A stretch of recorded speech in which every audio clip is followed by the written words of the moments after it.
చాలా జాగ్రత్తగా ఉండండి. It is a tree of knowledge of good and evil. ఇదే మంచి చెడ్డల తెలివినిచ్చే వృక్షం. You can use it for good things, దీనికి మంచికి వాడుకోవచ్చు, and the devil can make you use it for bad things.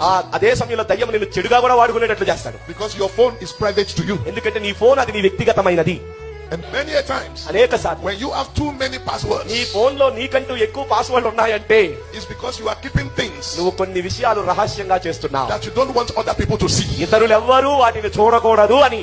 Going into sites ఎందుకంటే మీరు sites లోకి వెళ్తున్నారు, that are not healthy for you. అవి నీకు ఆరోగ్యమైనవి కాదు, ఉపయోగకరమైనవి కాదు. If you like to keep your eye on pornography, ఒకవేళ దాన్ని ఏమంటారు, అశ్లీల చిత్రాలు, దృశ్యాల వైపు కనుక నీ చూపు ఉంటే it will eventually destroy you. నిన్ను నాశనానికి గురి చేసేది అది. You see, Satan to you everything you have watched నువ్వు కళ్ళ తెరిచి చూసిన ప్రతి దృశ్యాన్ని కళ్ళు in Musi నిద్రపోయాక form of a dream. వాడు లోపల మరో కళ్ళు తెరుస్తాడు, అప్పుడు తెస్తాడు ఇవన్నీ నీ కళ్ళ ముందుకి. And from there you become a slave to immorality. అప్పటి నుండి నీవు మంచి మర్యాదలు లేనటువంటి నీతి కార్యాలు లేనటువంటి చెడ్డవాడిగా మారిపోతావు. You will never be